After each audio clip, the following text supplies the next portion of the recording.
Hello, everyone. How are you? Welcome in. So good to see you. We are going to watch America's Most Wanted episode as a family. Thank you for joining me. I know many of you got to see it because you're several hours ahead of me here in Arizona. It will be releasing for us in about 15 minutes and we will watch it together. I'm seeing in the chat that many of you are disappointed and upset. Let me tell you a little bit about the premise of what they intend for this show and what they hope it to be. So they really would like positive feedback. Not, it doesn't have to be positive, but if you have feedback for them, Derek Lassier, is that how you say his name? He is looking for feedback because he really wants this show to take off, help people. There's so many armchair detectives out there, and that's really who this show, as we know, is directed to. Welcome in, everyone. It's so good to see you, be with you. I know some of you have already seen it. Oh, hold on one second. I had something pulled up that I wanted to share with you. I know many of you have seen it, but I'm so glad you're back here and we'll talk about it and all the little details. We'll watch it a couple of times. Absolutely, Robin. I agree. I agree. It's getting I completely understand. Hello, Teresa Williams. I completely understand not impeding your investigation, but for Pete's sake, at least come out and speak of Sebastian, show Sebastian's face, say we're working on it, we're getting close, but we can't say anything, whatever the case may be. Hello, everyone. Thank you. Hello, Texas Life, Julie, Bluegrass Meadows. All I need is Jesus. I'm trying to think. Don't say it out loud. I'm trying to think. DD. Why am that not registering with me? All I need. You can tell me who DD is. Hello, Ashley, Breckmeyer, Perfect Pun, aka Hi Whispering Winds. That's okay. We just got started. We just came in about 2 minutes ago. Hi, RKB, Suzanne M. So good to be with all of you. Hey, show poodles. It got Sebastian's name out to a whole new audience. Hi, Carolyn Miller. Deceptive detective. Okay, so let me go back to what you had said here. I'm hearing it was a bit disappointing. Oh, yeah. Well, thank you, Gypsy. I moved it up a little bit once I realized you all had seen it and I was just waiting. Never mind. But anyway, glad to have you all here. I am seeing it for 7 p.m. the first time here in Arizona time. Good to see you too, Caroline Miller. Hi, Jules to Callie. Always a pleasure. We should have much better sound. I have my MacBook. Yay. Yes, it's been horrible. 3 computers in 11 weeks. But I'm back to the one I'm back to the one that I trust. I listened back to the video that I did today, and the sound is 100% better in my opinion. Oh, good, MCE. I'm so glad you're here. Yes, we're going to watch it together. And even for those of you who've seen it, maybe you watched it with someone else or you watched it alone, maybe I'll have a little bit different a perspective or my chat will. Hello, Creations by Kimber. Hi, C. Taylor. How are you? KP used Seth's words. Oh, what words were those? Hello, astrology. Oh, good. Several of us are watching it. Welcome in, astrology. We'll be watching it together. Hi, C. Taylor. Well, now you got me fired up there. It must be very disappointing. Hi, Michelle Scott. Hi, Sassy. Susan Nunya. Jill Bonjour. Mama Dukes. We are going to have an extra members live this week. I will announce it let you know before our Saturday one and since our Saturday one, I kind of want to touch base with you all. Lots to talk about, lots of things that I'm kind of connecting in my head, a little bit, and I'm sure you all are too. You recorded it? Oh, good. So I think it's important we touch base and go over some things because hang tight at the end of this and we'll talk a little bit. I want to talk to you all a little bit about some things that I've been thinking about. I want to share the video that I put out today and then talk to you about what that makes me think, what it all makes me think. Hello, Janet. Hello, hello. Stephen, how are you? How are you, Stephen? Hi, brown-eyed girlies. Southern Grammy Wolf. So good to see you all. Hi, Beth. I have not yet checked my email since you responded, but I will get in there. Thank you so much. Hi, Texas Life. Yes, I'm hearing that. Now, I'm not going to say anything because I haven't seen it, but there's something that I'm worried about seeing it, and it's going to be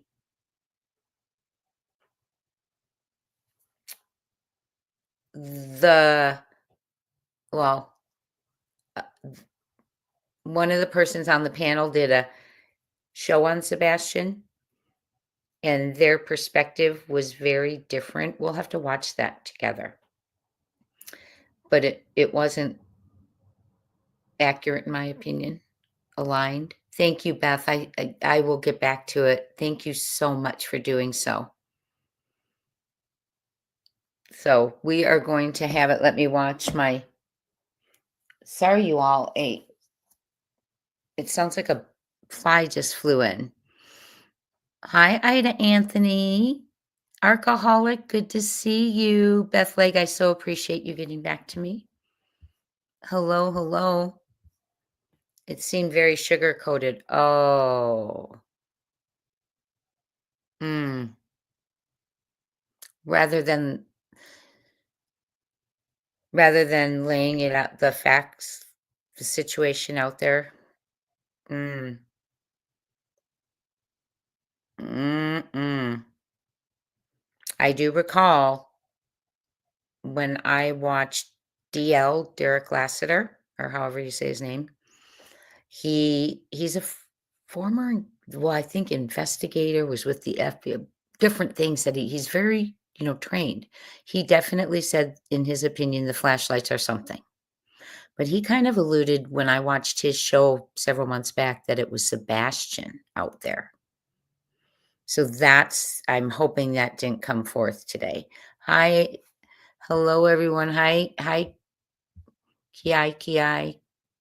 Kiki. Sorry. Hi, Kiki.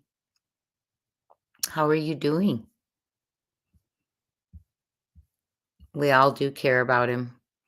Is that what we're talking about? So good to see you. Hi, Karen Killerman. Good to see all of you.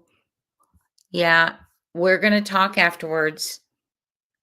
Hi, Cece. So good to spend time with you all tonight. Really is. We're going to talk about it. Now you have me a little nervous for it. Let me tell you the premise, because I did watch Derek L. I'm sorry, I don't want to keep butchering his last name. Derek L. I do too, Beth Leg. I'm looking forward to our conversation. Absolutely. And we have to look at those little whispering winds, or DN3S.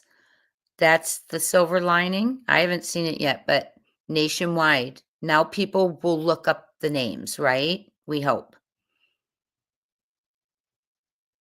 Yes. And nothing hurts. Nothing hurts. Did you guys say we don't see the bedroom? That was what I was very excited to see. Not just to be nosy, but that connection for people to be able to see and get connected emotionally to the case. And also, Sebastian Rogers to see his bedroom, to see his family, that's important.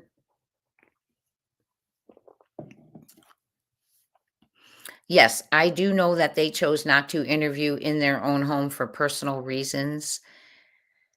And again, what personal reason? It's it's unbelievable, and that's all I can say, in my opinion.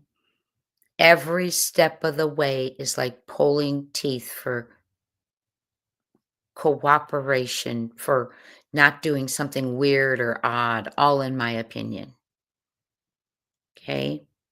It's just not searching, in my opinion. It's just all weird, and I hope Sebastian isn't watching it.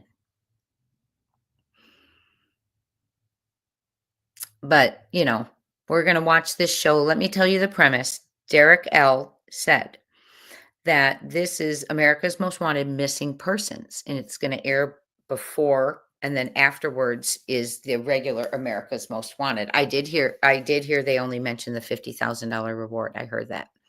That's again, maybe we need to pull up. I'm gonna pull up. Hold on. Let me do it while I'm thinking about it so I do not forget. I'm going to pull up his interview show on Sebastian. I forget what it's called, but there he is. Okay. Hold on one second.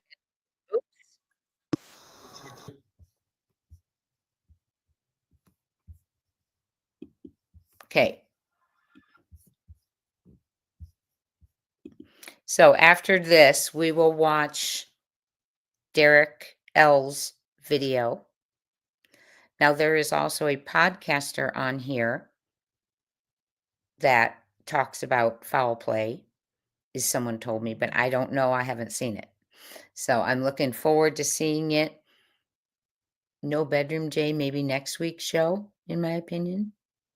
Is he being covered in next week's show too? I thought next week was someone else, 3 others. And week 3 is Savannah Hale, Chelsea Grimm, and Terrence Woods Jr.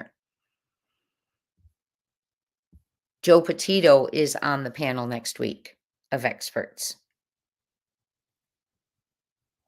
I believe, or week 3. But he's coming up.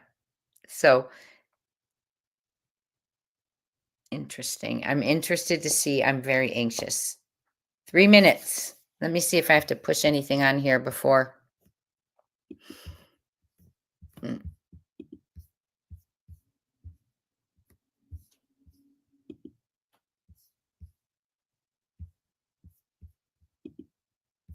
Nope, I guess we just wait.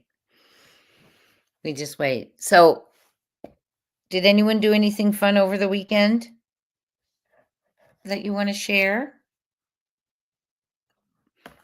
Seems like this little 11 minutes left us a lot that we'll want to talk about, right? With her windows, oh my, it showed her driving her car with her windows up. Interesting. Hi, Barbara from Texas. I'm getting disappointed before I get to see it. Boy, thanks for raining on my excited parade, y'all. Just kidding. Whispering Winds says, I was watching Jay's video today and I'm yelling, yes, Jay, yes. Thank you, Whispering Winds. Every time he goes out and says stupid stuff like that, in my opinion, I have a right to comment because you put it out there in the public. That's how I feel. It's just my opinion. But I will share that video with you. But I also want to show you Derek L's take on the case. I hope you're not telling me that it's going to play into this. But what I think is, here's the premise. He said they're seating a panel of experts that will dissect and analyze unsolved missing person cases. They will then, after they dissect and analyze it, They will then discuss what can be done going forward. And then they're going to do a call to action for tips and leads. That's supposed to be the premise for tonight. And let me read to you what it says right here.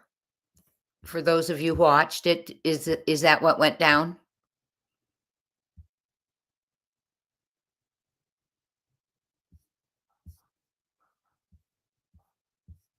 Okay, let me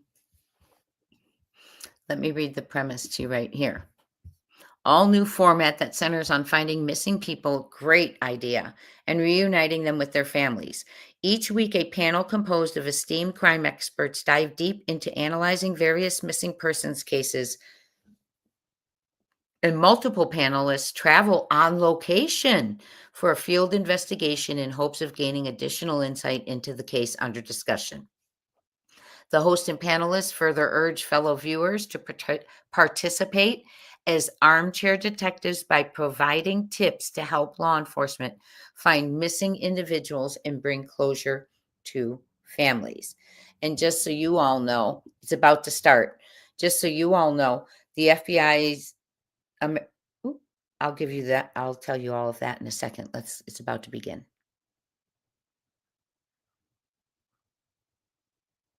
Let me check it real quick.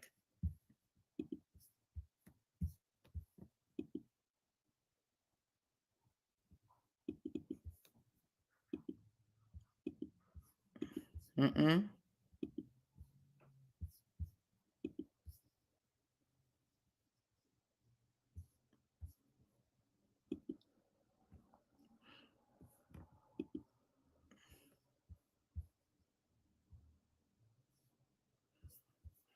Wi-Fi equipment is included. And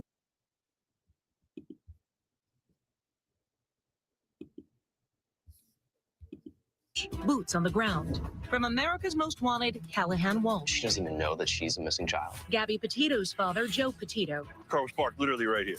True crime podcaster Payne Lindsay. Somebody needs to be Oh, that's what I was talking about. Former Payne undercover detective Derek Levasseur. Maybe someone out there can do something. And survivor and advocate Elizabeth Smart. I'm here because you deserve your brother back home. Working with investigators and listening to families. Why would he take the veil? Why would he take my phone? There's no more waiting. Tonight, we're going to find them. Someone knows something. This little girl is still out there. We need your eyes. We need your voice. We're one tip away from changing the course of this case. We need your help. It's a missing piece to the family. I miss my son. Because one sighting, one tip, one moment We're this close. can bring someone home. We never stop searching because we know the families won't stop either. The search begins now. Good evening. I'm Harris Faulkner, and this is America's Most Wanted Missing Persons, a new show following the lead of the iconic true crime series. We have one mission: to bring missing loved ones home. Every person you'll see on this screen tonight has someone waiting for them: a parent, a child, a friend, a community that refuses to give up, and neither will we. We've assembled a team of experts who dedicated their lives to solving cases and helping others. Derek Levasseur, you may know him from Big Brother, but he also has worked undercover with the FBI, DEA, and Secret Service. Elizabeth Smart, a survivor and advocate whose abduction recovery was made possible through America's Most Wanted. Payne Lindsay, whose investigative true crime podcast Up and Vanished has brought cold cases back into the national spotlight. And tonight's special guest, Callahan Walsh, a familiar face to America's Most Wanted. Callahan does incredible work with the National Center for Missing and Exploited Children. Thank you so very much, everyone, for joining us. Let's get to our first case now. A missing child, Sebastian Rogers. On February 25th, 2024, Sebastian's mother said goodnight to her 15-year-old son. The next morning, Sebastian was gone. My name is Dean Juvenile. We are white male, 3 blonde hair, approximately 5 foot, 120 pounds. I was going to be wearing a black sweatshirt, black sweatpants. You know those have a form of autism. Just going around. Sebastian is tall and skinny, has a contagious smile, loves video games, loves cats. Boundless amounts of energy. Sebastian reminds me of a deer prancing through the woods, you know, enjoying the smell, the breeze, new things. That's my son. February 25th, the day before Sebastian went missing, Chris was in Memphis at work. So Sebastian and I went to Texas Roadhouse. After dinner, right around 9 o'clock, he laid down. I heard a noise in his room. I said, I don't care what you're doing, but you got to knock it off and you got to go to bed. And he answered, you know, yes, ma'am. And I said, okay. And that was the last time that I spoke with Sebastian. The next morning, when I went in his room, he wasn't in his bed. After a minute or two, when I couldn't find him, I called Chris and I said, I can't find Sebastian. He's not in the house. I got off of work and I had a text message from Sebastian's stepfather. I said, hey, I don't know how to tell you this, but Sebastian's missing. I headed straight over to their house.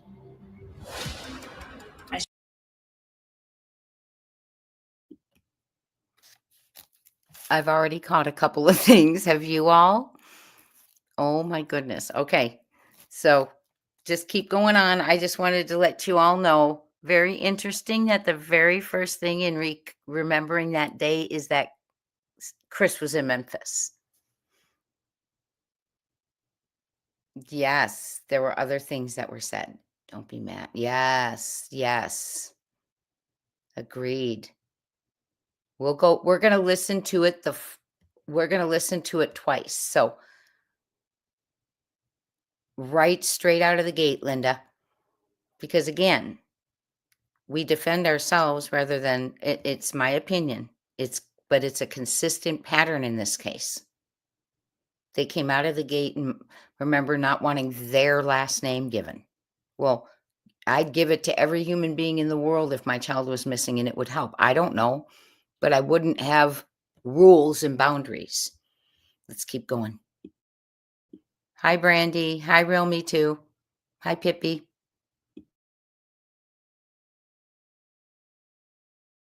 I started driving through the neighborhood.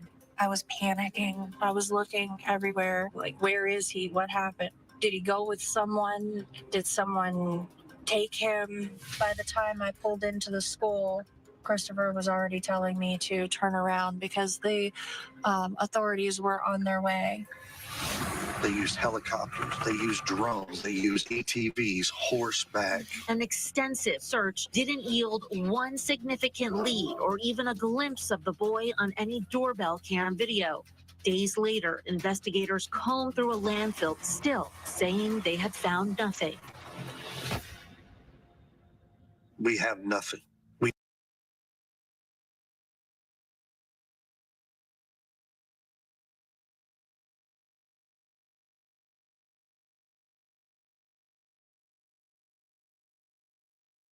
We just have speculations. We get criticized. The father gets criticized. Law enforcement's been criticized.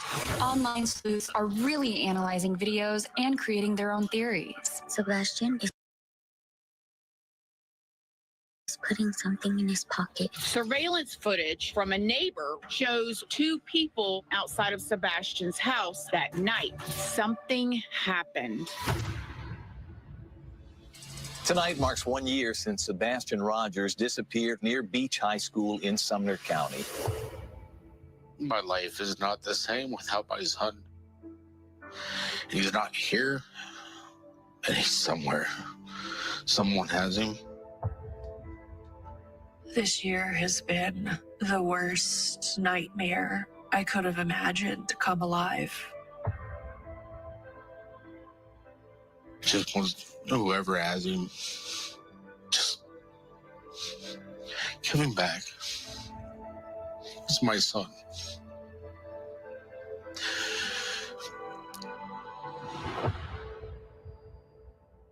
Wow, that dad. You can feel it. So we want to talk about theories now, Payne, and what might have happened with Sebastian. What are your thoughts? I mean, We're going to listen to it one more time. Wow. That was very sad to see Seth. Let's go back, listen to it one more time. Yes, he just looks like he's been crying for days. Heartbroken. His eyes are swollen.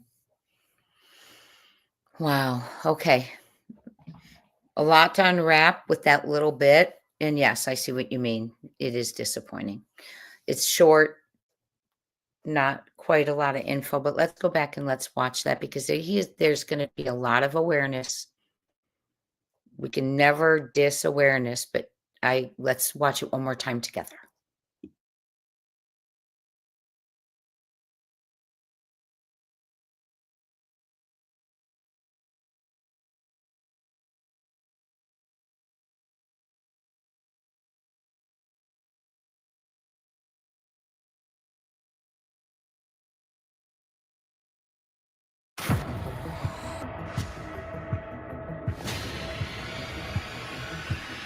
Five-year-old, 9-year-old, 14-year-old Gina DeJesus never made it home. It's a family's worst nightmare.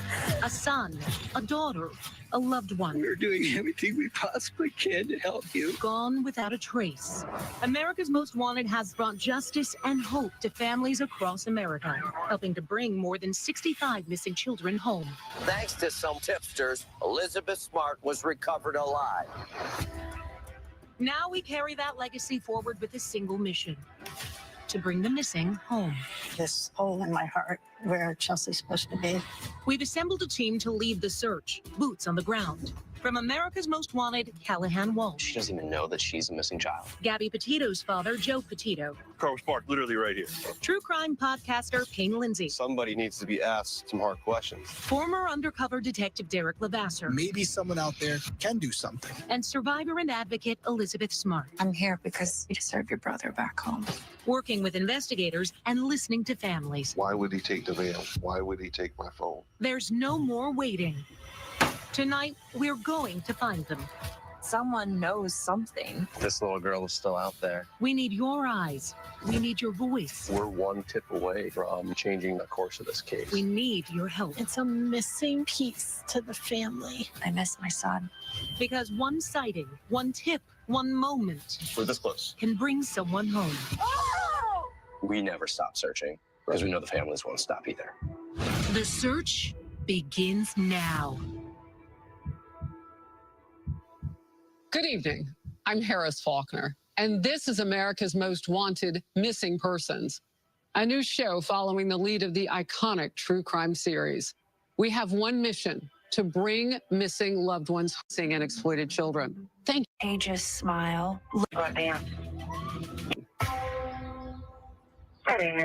Rogers. On February 25th, 2024, Sebastian's mother said goodnight to her 15-year-old son. The next morning, Sebastian was gone. My name is being juvenile. Be a white male, 3 blonde hair, approximately 5 foot, 120 pounds. I was going to be wearing a black sweatshirt, black sweatpants. Juvenile does have a form of autism. Just run around.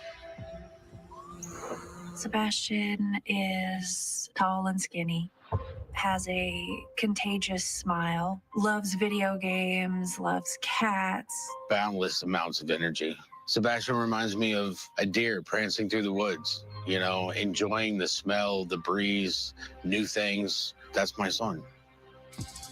February 25th, the day before Sebastian went missing, Chris was in Memphis at work. So Sebastian and I went to Texas Roadhouse. After dinner, right around 9 o'clock, he laid down.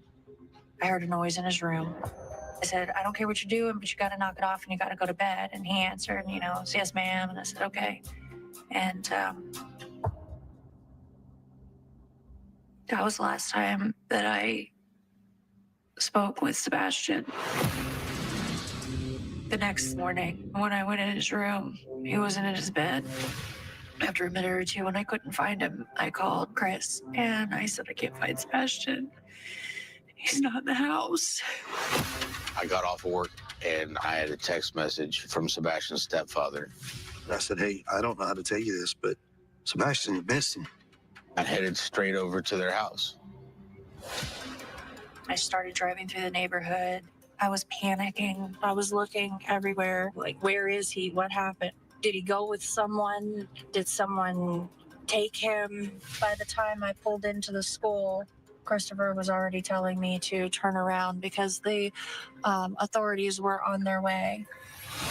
They used helicopters, they used drones, they used ATVs, horseback. An extensive search didn't yield one significant lead or even a glimpse of the boy on any doorbell cam video. Days later, investigators combed through a landfill, still saying they had found nothing. We have nothing. We just have speculations. We get criticized, the father gets criticized, law enforcement's been criticized. Online sleuths are really analyzing videos and creating their own theories. Sebastian is putting something in his pocket. Surveillance footage from a neighbor shows two people outside of Sebastian's house that night. Something happened. Tonight marks 1 year since Sebastian Rogers disappeared near Beach High School in Sumner County. My life is not the same without my son. He's not here, and he's somewhere. Someone has him. This year has been the worst nightmare I could have imagined to come alive. Just wants whoever has him, just coming back. It's my son.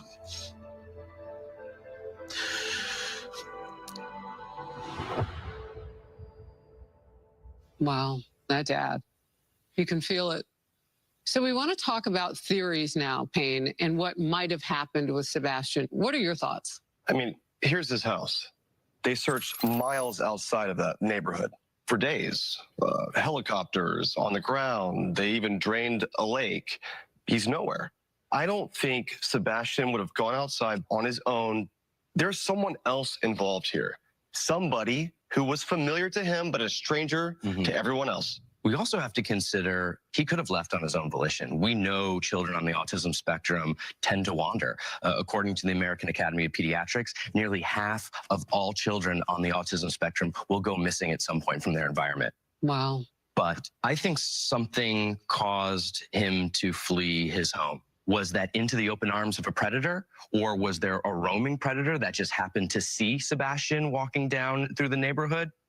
And to me, one thing that stands out is his shoes. He always wore his shoes according to his mom. Yeah. She shared a story that as a younger boy, he walked through a pile of dirt, turned out to be a bed of fire ants, and he had a thing about always wearing his socks and shoes. I can't think that a 15-year-old child would get up in the middle of the night and leave without his shoes in February. It's cold. So for me, that says that someone has come and taken him, or someone else is involved. Someone knows something. And as easy as it is to be like, oh, that could never happen, like your bedroom is the safest place in the world. Well, no, bedrooms are not the safest place in the world. I was taken from my bedroom. It can happen to anyone. Yeah. So when you consider what you just said, Elizabeth, and according to Katie, that night, she goes to bed, he goes to bed, then around 10 p.m., there's a bump or a thud. She calls out to him. He says, I'm fine. Yes, ma'am. I'll stop moving. And then that's the end of it. And according to her, when she went to bed, the doors were locked. And when she woke up, the doors were locked. Were the windows locked? That's a big question. Were they secure? Because if they weren't, it could mean one of two things. That thud, him responding, was someone else in there with him? Or someone was with him and going. Exactly. So I do want to bring up this home security camera footage. This looks like foot traffic right in here. Yeah, if you look at the footage here, you can see subject number 1, allegedly, right? It looks like something that's illuminated, which, by the way, we haven't mentioned it yet. According to Katie, there was a flashlight that Sebastian liked using that was missing. So you consider that, it does look like two people holding flashlights. Yes, that paints a picture that is foul play. Yes. So I want to help the public now. We want to find Sebastian. What do you say to people, Elizabeth? First of all, to the 16-year-olds of the country, the high school age, really, if you know someone who looks like Sebastian, if you know something about Sebastian, tell your parents, call into the show, call the police, report it. This might be the break that we need. To the parents, If you have seen a 16-year-old boy that looks like Sebastian, do not be afraid to pick up the phone and call. There is a $50,000 reward to help find him. Sebastian Rogers was about 5'5" when he was last seen, and he wears glasses. Sebastian is not comfortable with strangers. If you're someone from this small town and you're in this neighborhood, check your cameras. There might be someone sitting on some doorbell cameras footage. I bet you he's in this small town in Tennessee. Wow, that's an interesting theory. But this isn't the most rural area in the world. We're not talking about out in the Rocky Mountains. This is a neighborhood There's where a highway going this way. There's high foot traffic everywhere, and still no sign of him. Wow. Thank you to our team of experts. And you all know our purpose is to examine these cases and give people watching information. So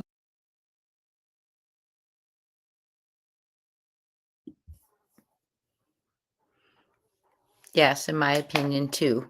Foul play. Okay. So, wow. Okay. So the premise is they were going to go over the facts and analyze them, but very few were laid forth. So my recommendation, and I know that Derek said he really wants this show to go, so he really does want recommendations, is maybe do 2 cases so they can give each one 30 minutes, and that way people can learn a little bit more about the case. So not a lot of facts. And it did, again, it made it sound like, in my opinion, that possibly that could have been Sebastian with one of those flashlights.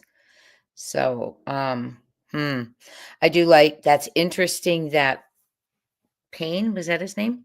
Payne, the YouTuber or the content creator, said he believes he's in a small town in Tennessee. Yes, 2 Wi-Fis. Yep. And we have to remember that caused an explosion, right? When one explodes, no dog scent, 5 dogs, no hits. Yes. So I see what you mean now. It was short. There wasn't a lot of meat in there. There wasn't a lot of facts, right? But really, are there, that have been confirmed by law enforcement? It would have been nice to maybe hear the sheriff or lead detective speak.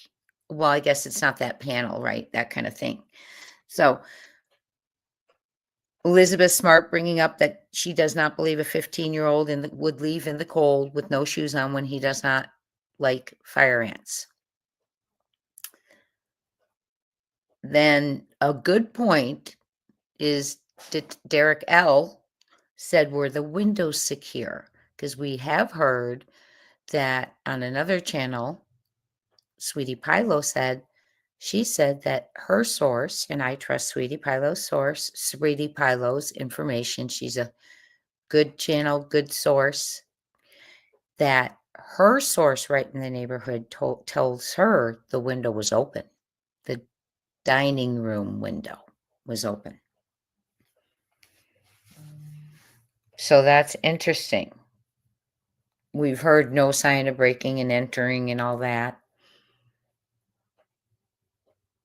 So here's what's interesting. Why was this? Did you notice that Seth standing in his apartment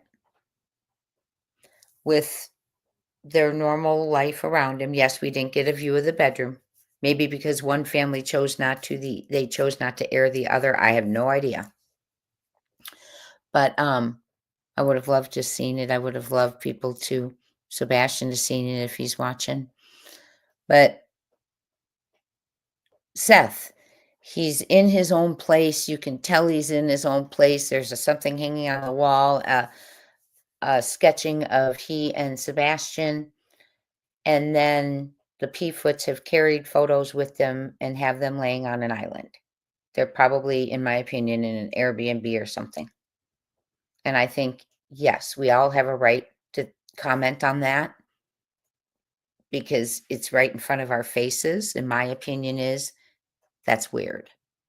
There's so many weird things. There's so many not normal things.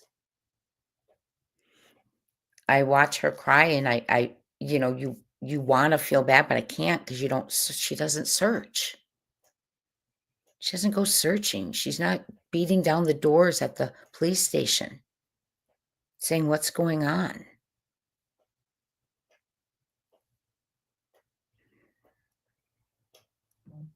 Brandy, it could have been because the shadow was seen in the front, one of the front windows, and the dining room window is in the front.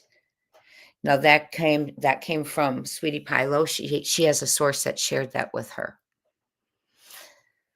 So I want to show you something because it's important. It is, let's see if I pulled it up yet. Here, I'll play this with you. My video for today, I'll play. Please go over and still give it a like. I just want to share it with those of you in here. If you'd be so willing to go over, give it a like, give it a watch, because I think it's an important message. While I'm pulling up K9 Jules' important video, buckle up, you can watch mine.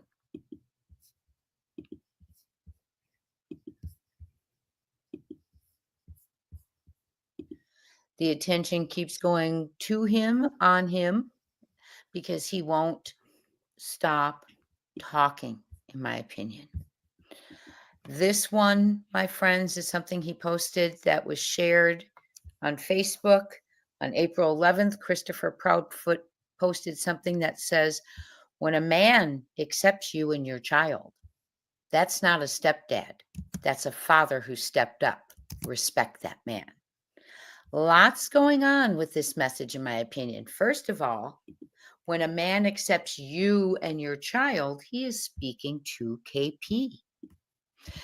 So basically, he is saying, respect that man. So he is alluding that he is not being respected by KP. Problems in paradise. Second thing I have a problem with, the word man. A man protects. A man is accountable. A man stands up for what he believes in. A man is honest. A man acts with integrity. And actually, that's a human. A human does all of that. I have problems when we use the word man in here. A man who has a missing stepson who you've beaten with a belt, that's not a man. When you have a missing stepson, you've thrown away his items and he has so few and no friends. That's not a man. That's a bully, in my opinion. A man who takes the snake that a child with no friends is bonded with. Animal therapy for autism. He gets rid of it. That's not a man, in my opinion. That's a bully.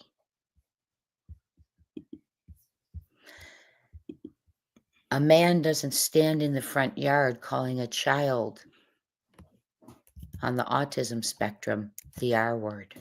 That's not a man. That's a bully. A man doesn't talk about himself for 14 months and not his stepson who is missing. That's not a man. That's a narcissist, in my opinion. We've got a lot of problems with the narrative, and I know that KP was home and there's issues there. But the more I see, the more I hear, we are looking at the issue, in my opinion. And you will have to watch the rest. You have to go over and watch the video to hear the rest. Thank you so much, Nicey Marie, for the super sticker. Appreciate you. Welcome in, welcome back, all of you. Thank you so much. Okay, we are going to watch something about the landfill search. Well, first of all, we can also talk a little bit about the interview, but I want to show you a few other things, and then we'll go back to that interview. Yes, let me just give you my points on it before I change over. Derek, about the windows being secured. I felt like it was inferred that one of the flashlights could have been Sebastian since he was, and it wasn't clarified that he was carrying a little tiny trinket. And I'm glad that Payne said that it looks like foul play, and Derek L. did agree, yes. He did agree, yes. They only mentioned the $50,000 reward. And they did say, one thing Callahan Walsh said is it's in an area with high foot traffic. And yet no one has seen him, no sightings. Lots of interesting information there because they're talking about it. And what else did they say here?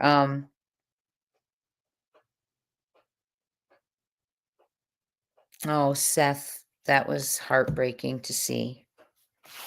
It just shows up. It's just his heart, right? His heart and soul's missing, and you can see it. Absolutely see it. Thank you so much, Sassy, gifted a membership. And if you, by chance, are one of the individuals who receives it, please thank her for her generosity. Thank you, my friend. I will be doing an extra live this week, and then we will also be doing one for members, an extra members live, and we will also do our regular on Saturday, 1 p.m. Eastern. Welcome into the family, and thank you so much, Sassy. Very kind. Okay, let me play this. It's very, I think, very telling. And then after this video, we're going to look up what's being talked about. Okay, buckle up.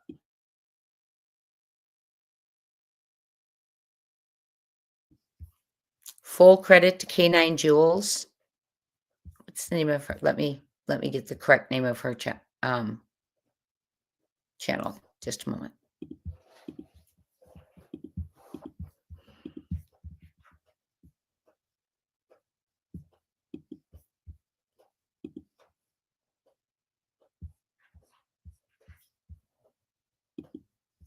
Full credit to K9 Captain Jules. Mods, will you drop the link there so people can go over and subscribe? Great information. She is one of the K9 handlers who went for Sebastian's case.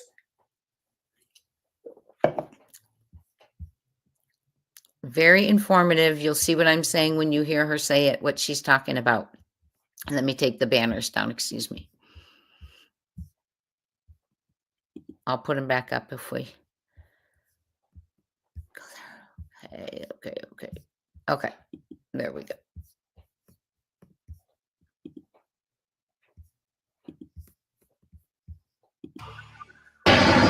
It's safe to say crews have searched just about everywhere for the autistic teen within a 5-mile radius of the home and have found nothing. But one thing they did not search is the garbage, and that is why Sumner County deputies and Kentucky State Police spent the day searching a landfill in White Plains, Kentucky. Why there? Well, News Channel 5 has learned that trash in the Stafford Court neighborhood is picked up every Monday between 5 and 6 a.m., and it was sent to that landfill. So all the trash from the neighborhood dumpsters, including the trash bin at Sebastian's home, was picked up and gone before the teen was even reported missing. Yes, I'm so glad you brought that up. Again, the school thing. We've always heard she went up to the school to search for him. Since Dateline, she said once she got to the school, Chris told her to turn around because law enforcement was coming. Now remember, on the phone with CP by about 6:03. Dispatch reached and reported him missing, but at 6:33 they were contacted. So if you jump in your car about 6:05, let's say at the most, to go start looking for him, and you go, up to the school, not far, if Chris is calling you then, you're at about 6:10 at the most. Not 6:33 when dispatch was on their way, notified and on their way. So that timing just doesn't make sense to me. There's that gap. So there's that gap with, okay, so now suddenly she just pulled up and turned around because law enforcement was on her way and Christopher told her to. And I also find it very telling that the first thing that was in the narrative was Christopher was in Memphis. As a parent with a missing child, that person can take care of themselves. You should start with your child, everything you can get out in the limited airtime you have. Don't worry about defending him. He can defend himself. Your priority, in my opinion, is getting the information out with the child. Yes, the three-way call also. You're right. So, and they carried photos to some other location, framed photos, rather than have it in their home. It's very odd, in my opinion. Put a 1 if you think it's odd, a 2 if you think that's normal to go somewhere else. A 1 if you think it's odd, a 2 if you think it's normal. So they had to carry their photos to a different location. Why didn't they want them in the home where Sebastian was? So if indeed Sebastian's watching, he could see both homes, or others could emotionally connect a little bit more, by seeing things on the walls. I don't know. It's odd. It's suspicious. You all think so too. In my opinion, it's suspicious. Okay. So we are watching Canine Captain Jules. Interesting information. And then afterwards, and I don't want to give it away, we will research what she is talking about. Buckle her up. It could be important.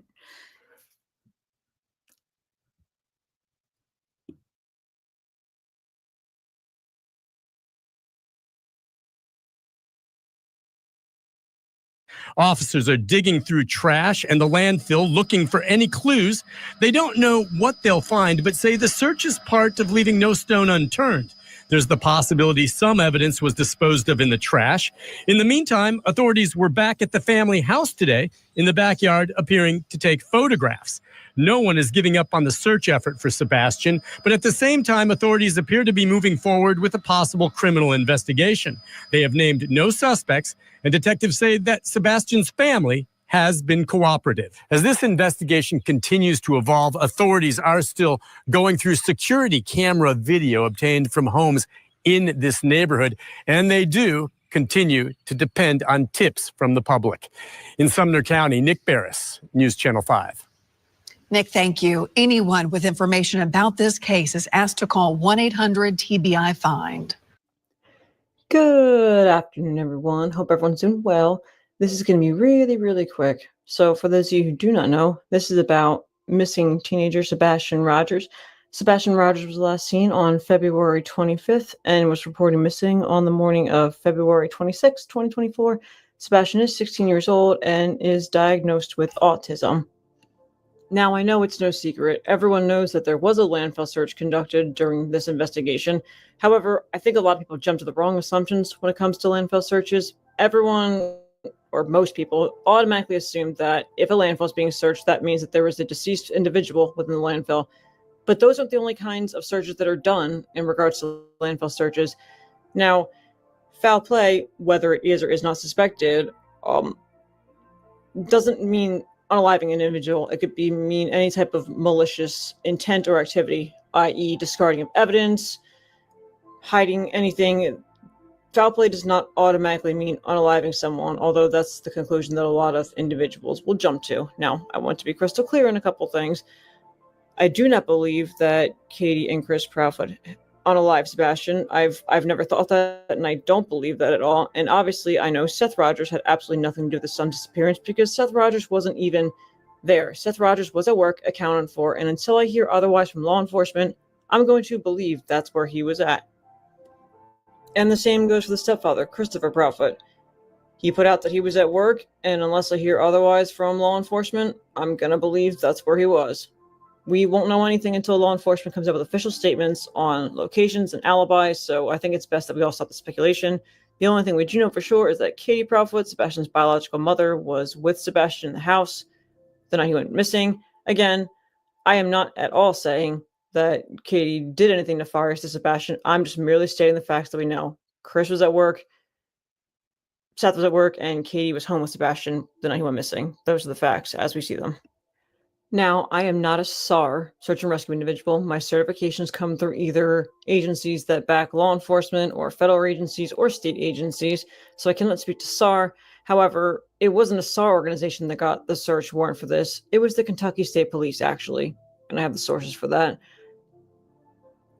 One thing that stood out to me in particular was during this landfill search was the use of the excavators and the backhoes and everything. For me personally, if I was looking for a cadaver or I had reasonable suspicion to believe that there was a deceased individual in a landfill, I would not be using this heavy-duty equipment to search for a deceased individual. Landfill searches are very extensive. There's a lot that goes into them.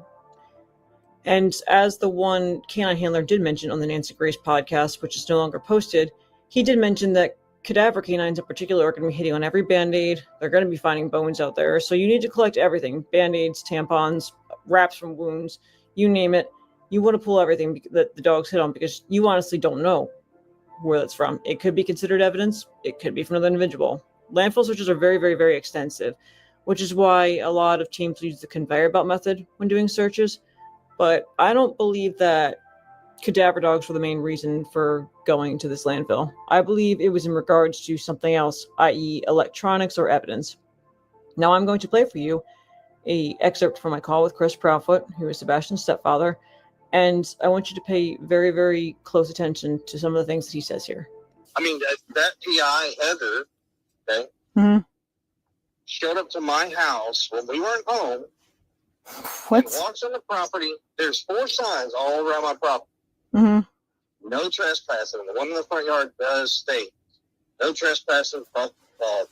Violators will be prosecuted. Right. She decides to get out of her car. She has an encounter with 3 of my neighbors. Walks around my entire house taking pictures and a video. Oh, what the fuck? Oh, yeah. No. What the fuck? Oh, yeah. And then she was, well, I wasn't on your property. Well, hold on. She shows up a day or 2 later to my house. Walks up to the front porch. Doesn't ring the doorbell. If she did, no, well, it never rang because we didn't have one. So, Right. Did you catch that? She didn't ring the doorbell. Well, if she did, she wouldn't have because we didn't have one. Did you catch that? I'll go back a second. Boom is right.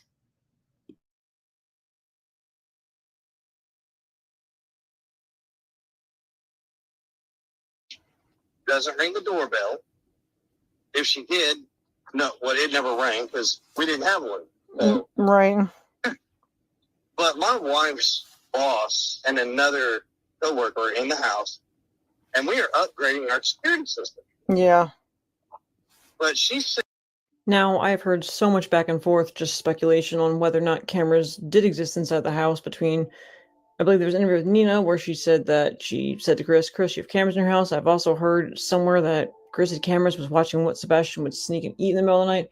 I don't know if these are even true, either one of these claims. However, I just thought that statement was weird when he kind of laughed and back, tried to put the doorbell statement. I just thought it was odd. And then the upgrade in the security system. So these are 3 scenarios that could come from the term upgrading the security system. Again, these are all speculation in my opinion. I'm not saying these are 100% accurate and true, but these are just some ideas to put forth in your head, which leads to my theory about the landfill search. Upgrade means you are taking what you already have and improving it. It doesn't mean we are putting in a security system. What do you all think? You have to have one in order to upgrade. Red flag. Let's see here. How convenient. Upgrading their security system. Upgrade. Okay, so you thought they didn't have any. So you all see it how I hear it. You upgrade something to get a better one. Improve it. But if you don't have one, you're installing one. Weird. Just like Well, and if she came up on the porch and rang the doorbell, well, we wouldn't have heard it because it wouldn't have, because we didn't have one. Let's keep going. This isn't even the best part, my friends. Every time he talks, he's the gift that keeps on giving.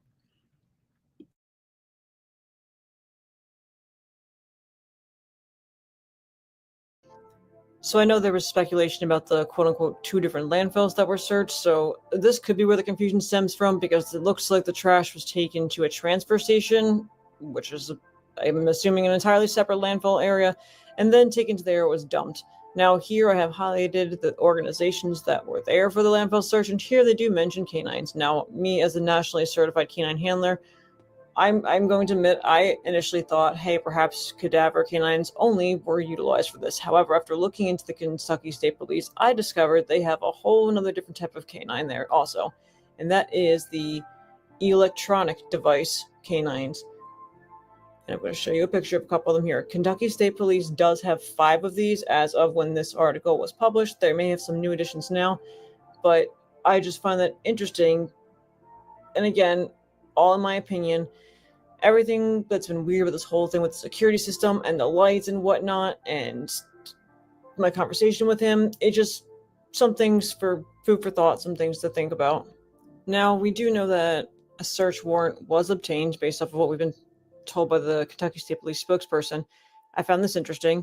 In order for an electronic search canine to be deployed, as we call them in the canine world, you have to have a search warrant to deploy an electronic search canine. So I just thought that was kind of interesting that this was the department. Yes, it was in Kentucky, but I mean, another federalization could have gotten, a federal organization could have gotten that warrant. I just found it interesting that the Kentucky State Police got it, and they just happen to have 5 electronic search canines.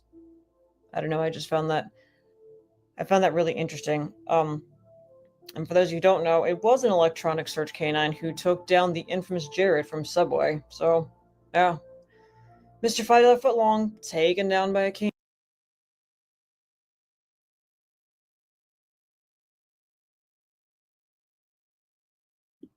So now the question is, did they use the 5 electronic device canines that the Kentucky State Police have?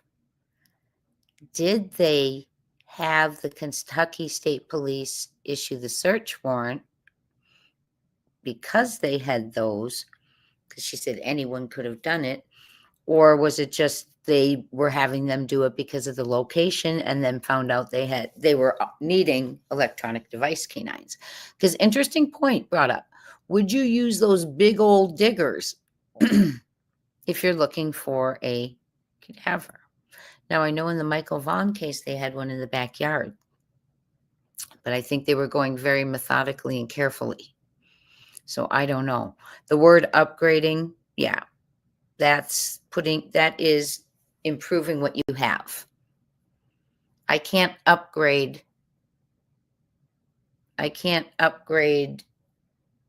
my, I don't even know what to say. I can't upgrade my let's say I can't upgrade my Tesla unless I have a Tesla, right? That's weird. Can't upgrade our electronics unless we already have something.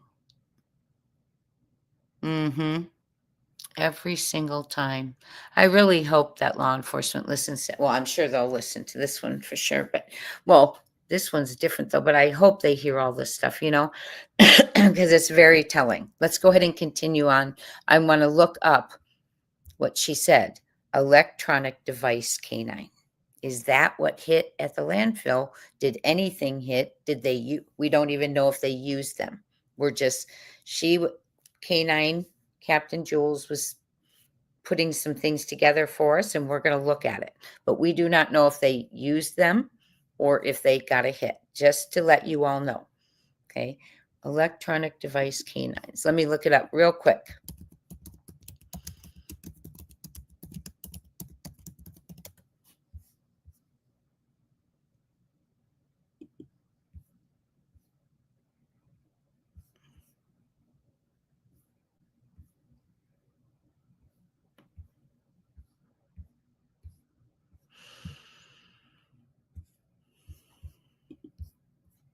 Okay.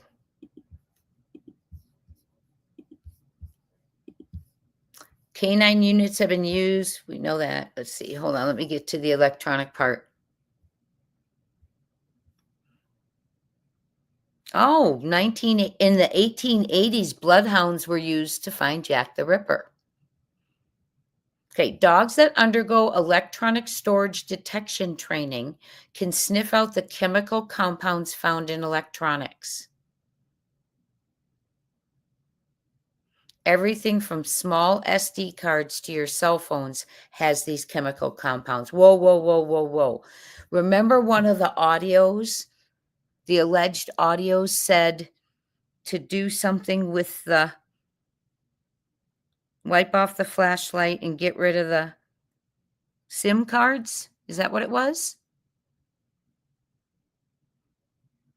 And I wonder if they found it very odd that an installation technician for Brinks didn't have cameras.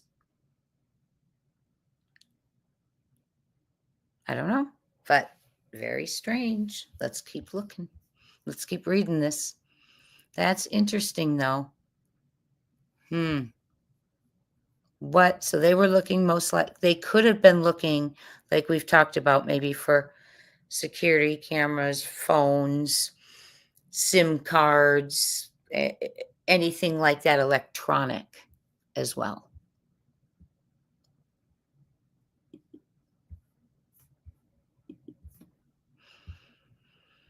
These dogs are trained to detect even the smallest electronics, such as micro SD cards. The dogs are able to detect electronics of all shapes and sizes because all electronics have a circuit board. All electronics use a compound called triphenylphosphine oxide, which covers the circuit boards in electronics to prevent overheating. Another common compound is hydroxycyclohexylphenylketone, which can be found in CDs, DVDs, Blu-rays, and floppy disks. Electronic sniffing dogs are trained to detect these chemical compounds, then alert their handlers to the compounds. FDLE has only just recently begun using electronic, this was back in 21, sniffing dogs. Rocket, Tallahassee's first electronic sniffing dog, first day on the job was November 15th of 21. He did his job and I was able to catch his cues on stuff. So they're bringing them in. I'm sure with the technology world, it's important to have electronic sniffing dogs. That makes sense. I hadn't even thought of that. That makes a lot of sense. So, interesting, right? Do you think it could be that they went there looking for electronics? Or could it be, more so in your opinion, that they were looking for something else? I don't know. The Apple Watch got lost. That's right. Remember the Apple Watch that was on KP's wrist at the Texas Roadhouse got lost. Could that have gotten lost allegedly in the trash? I don't know. Who knows? That's interesting, though. I wonder if they did use the electronic device dogs. I guess if you're going to do a landfill search, it doesn't hurt to use all the kinds of dogs, right? The connections are eerily coincidental in crime. About coincidence, because if you think about it, we have an installation technician with no security cameras. We have a neighborhood filled with Ring cameras that never caught Sebastian allegedly walking out his front door. We have KP saying in her last interview, I don't know if it was Dateline or the one in person on the year, that the FBI cleaned up the image moving to the trash and could see that it was Sebastian through mannerisms and clearly see it was him. So they would have been able to do that with any moving object that left the house that night. Couldn't do it. I find it really interesting. These things are just starting to connect, that there was a ping, 2 pings that law enforcement was questioning. And CP told allegedly elevated truth. One of them was him. I think he's starting to crack. But I think it's really a coincidence, just like going to pick up an RV. When your stepson is missing, why do you need to go pick it up if you've been there? You just call the place and say, hey, we have an emergency. Here's my card.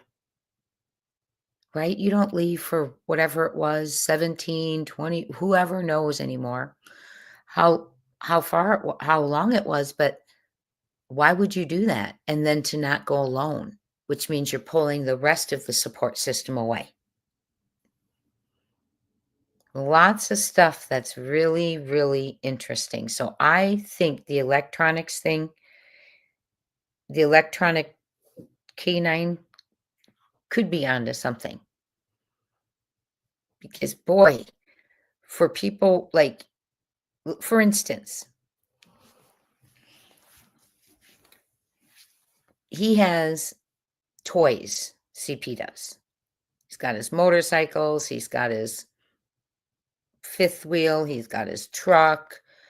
We know he has numerous social media accounts because he comes in to different chats with numerous ones. That wouldn't be that far of a stretch to think he has different types of devices, right? Maybe he has a voice changer they got rid of, or different phones. Remember, 2 phones were disconnected.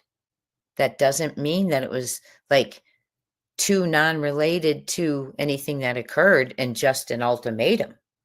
What it could mean is, allegedly, speculating, entertainment only, what it could mean is that CP canceled his and KP's phones and they both got new ones. I don't know. Could be. No, Karen Killeran. What occurred is Seth told us that they took all of his devices right away, but it took them about 2 weeks to go take KP and CP all their devices. I think they took their phone or something the first night. But anyway, she has lost her Apple Watch, the one that could monitor her heart rates, her resting rates, her pace of steps, everything. Lost. So I tend to think they were probably, but they could have been, I don't know. I'm going to have to watch more because I think when they go to the landfills, like they do kind of a walk grid search more so than digging with the big machines. We're going to have to compare some of them, right? I know Seth wore Sebastian's shirt. It was heartbreaking for Seth to see Seth cry like that. Really, really is. And I'm not saying anything about KP crying other than I can't get behind it when I don't see you doing anything else for your child. If you're sad he's not there, do some more interviews. If you're sad he's not there, get up and start searching. Get involved. Call dog at night, law enforcement. Go up there. Say, what can I do? I'll tell you everything. Yes, the landfill search. I'm sorry. Yes, I have to agree, Babs. I have to agree. He's broken. He's exhausted.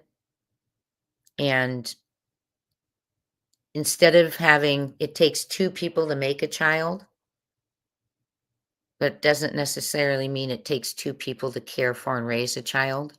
And apparently Seth's alone in that area, in my opinion. Because when you're not searching, there's nothing else to say. Just stop. Just please don't even say, we're going to keep doing everything we can. What are you doing? Please share with the public what you're doing. Come on to all the national medias and tell them all the facts and write them down. Get one real story. I wonder, what the narrative was that first day when law enforcement came. We know that they were told he needed his medication and that they were very worried he didn't have his medication. Right? We know we were told he stayed up they said in those first hours of the interviews that he doesn't sleep usually at night stays up at night and more active at night and sleeps more during the day. I don't know how that works, but that's what law enforcement was told. Early hours. So how did he go to sleep at 9 p.m., 10? Lots of fishy stuff. But like I said, there's so many things with the electronics too. The dash cam should be picked up. She says the audio. Remember, KP says, well, it's my dash cam. He says, well, no, there's an audio, but it doesn't necessarily mean and a video. It's a dash cam. Well, what else is it in the car? We have to ask. It's always a game. We got to weave ourselves through. And again, I ask you, why would someone keep doing that? Does he have zero knowledge of what happened to Sebastian, but hates him that much that he's just getting his jollies?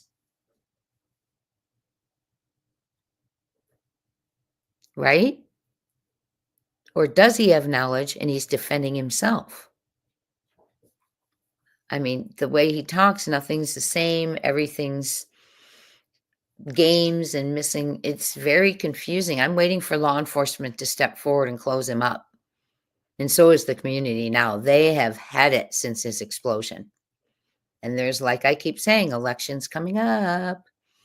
I've never seen so many red flags with these people. And Ellie, oops, sorry.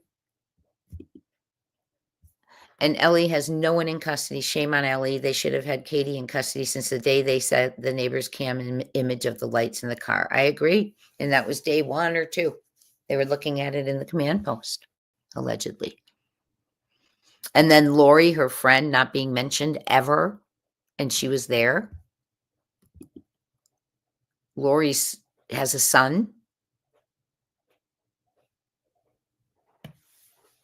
around Sebastian's age. They were there. Why wasn't that mentioned?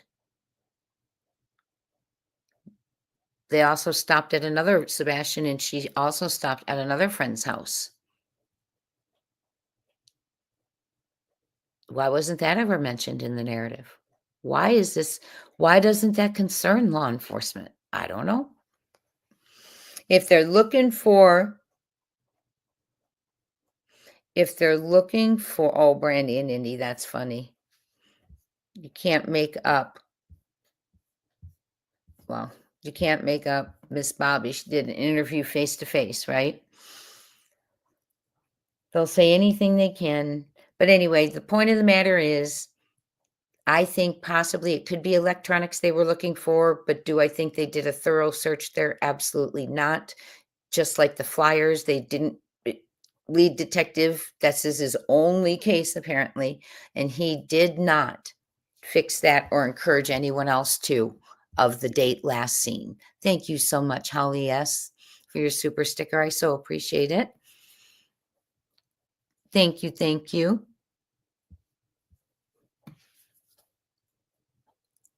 I don't know. No, I think I do know her son has a disability as well. I do know that, but I don't want to discuss him. Okay. But everything's suspicious. He's not allowed to talk about where he was in the month of February. Why? It's a runaway. Why are you the only person that's not allowed to talk about where you were? And then the school meeting was in February. Poker game was in February. Lori is Carrie. What's her name? KP's best friend, one of her best friends, and she was there when Seth arrived Monday. She was there, and from out of town. I think I have a picture of her vehicle too. So law enforcement is seeing he's out of control because they're hearing it, and they aren't saying anything. And I sure hope they would get up there and start explaining something that the people are at least safe, because now they're worried whoever took Sebastian, whether it's CP or not, they have to be afraid of CP and whoever took Sebastian, and or they don't know. Yes, it's the smaller little black SUV, right, Brandy and Indy? I do have photos of it, yes. Mm-hmm. Yep. They are not cooperating with law enforcement, in my opinion, because remember, she pled the fifth. Her right, but why would you need that right when your child is gone if you don't have anything to do with it? You're not worrying about incriminating yourself. You're worrying about everything you know, telling them maybe something will click. Oh, no. Just like there's trigger points. Don't talk about the truck. Don't talk about this. Don't talk about that. Some of it's starting to make sense. The explosions over the billboards is just unbelievable. Oh, my goodness. Don't miss my next live because I'm going to talk about what's at stake. And what I mean by that is he is saying CP says he really wants custody of his daughter. Yet there's a search for his stepson.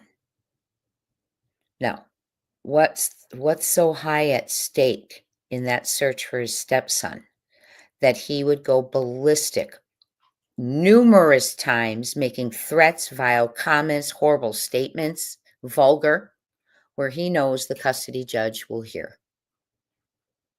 Because any mother in her right mind is recording it and sending it. So, and he wants custody. So he knows when he goes on there, the custody judge is hearing that, and he's going to most likely lose his chances. So I ask, and this is where I'm going to leave you tonight because this is our next live. What's so at stake in the search, CP, and the disappearance that you would act a fool and risk any chance of getting any chance of custody of your daughter? What is at stake? Arrogance? If you're more arrogant that you just want to keep talking about yourself over getting custody and your explosions are there for the judge, then wow. Or is it something else?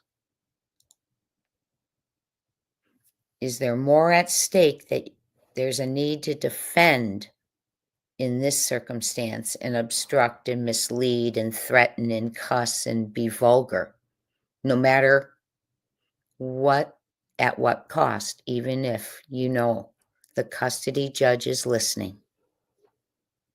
And I mean, I'm not going to speak for a judge, but you've heard it. Go to the video of his explosion if you haven't. It's on my channel. I can't imagine. And there's more than one of those audios. Remember about the truck? And remember on Web Sleuths? There's numerous ones. So there's something so at stake that he would risk the custody, in my opinion. And that is what we're going to talk about in our next video, along with several other things. I appreciate all of you being here. Yes, I understand it was a little disappointing. I hope they decide to go down to 2 cases instead of 1. We're going to cover Daniel too. We'll add Daniel's case in. Right now I do kind of need to get off and get my day ready get myself ready for tomorrow. And I'm sure many of you do as well. Thank you for being here. Hopefully they'll know that maybe take, instead of 3, 2 cases. So you have 30 minutes to really, for people, get out those facts and then say, well, this is like they said they were going to, this is the avenue we need to take, or here's a few avenues, right? Give a little more context, draw the listener and the viewer in a little bit more. Thank you so much all for being here. I truly appreciate you. I hope you all have a wonderful evening. Yeah, witch explosion, right, Lori? I hope the sound has been much better tonight. I truly do. So have a great night. Go listen to the video. Hi, Barbalua. Hi, Forget Me Not. Please go listen to the video from today if you've missed it in full. I think it's just obvious that it's time to speak up. I don't know why he's like the teacher's pet of Sumner County where he can behave any way he wants and no one does a thing. But those explosions are scary. They're threatening. There's a lot behind that they should be stepping forth before it's too late. Oh, thank you, Barbalua. Why did he wear orange? Oh, that's a good, I didn't even connect that. Great question, Retha Bell. Getting used to it, in my opinion. You all have a wonderful night. I really appreciate you, and I will see you tomorrow night. Have a great day, and let's bring Sebastian home. Bring him home. Love y'all. Talk soon. You are the greatest.